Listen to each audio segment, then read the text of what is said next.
Гэрийн орчинд номын сантай байх нь хүүхдэд ном унших зөв дадлыг багаас нь төлөвшүүлж өгдөг. Энэ нь ирээдүйд амжилттай суралцах суурь хүмүүжлийг тавьж өгдөг учраас үлгийн хүүхдүүдэд гэрийн номын сантай болох аяныг өнөөлж нийт 30 хүүхдүүдийн маань 21 хүүхэд номын сантай болж 9 хүүхэд нь гэртээ унших номтой болсон. Эцэгчүүдтэйгээ хамтдаа хүүхдээ номон дуртай болох гэрийн номын сантай болох уриалгыг хүрээд дараах ажлуудыг төлөвлөн хийлээ. Номон дуртай сонирхолтой болгосноор бага насны хүүхдийн төсөөлөн бодох, зохион бүтээх, бүтээл сэтгэлгээ, үйл явдлуудыг урнаар сэтгэх, ой тогтоолтыг хөгжүүлэхэд тусалгаа.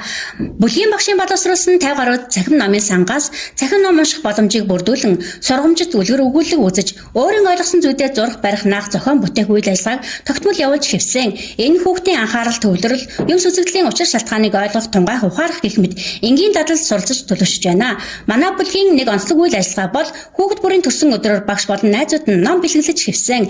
Энэ хүүхэд бүрт дурсамжтай төдийгүй номын цогцоллого, номын сантай болох, ном үзэх унших сонирхлыг нь төрүүлж байна. Эцэгчүүдтэй зориулан номоор дамжуулан хүүхдийнхээ хэл ярианы чадварыг хөгжүүлэх уриалга хүргэж, мөн гэрийн номын сантай болж хүүхдийн хөгжил төлөвшөлт ном хэрхэн нөлөөлөх сургалт, номын хуудсыг дарааллын дагуу зөв эргүүлж үзэж сурах зорилгоор хүүхдтэйгээ хамтдаа номын хавчуурах хийхин зэрэгцээ, ном хавцлах, сэргээн засах, урагцсан хуудсыг наах гэх мэт номыг ачлах, хайрлах, гамнах зөв дадалд сургасан. Номын багц үйл ажиллагаа бол манай бүлгийн брэнд юм а. Богц маань 4-5 төрлийн сонголттой. Богцод байгаа ном бүр өөр өөрийн онцлогтой бяцхан ном бүтээх дасгал даалгавраас бүтгэ.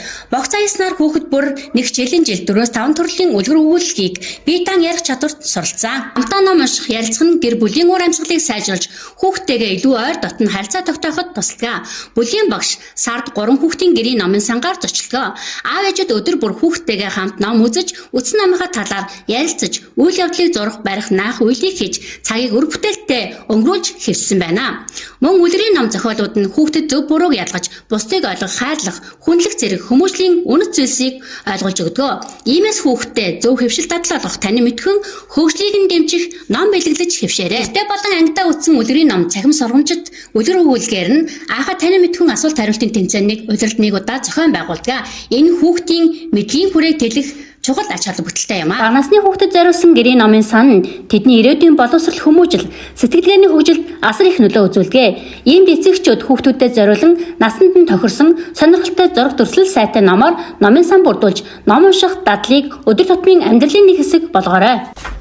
Алтантай багшийнхаа уриалгад нэгдэж бид хүүдээ номын булантай болгосон.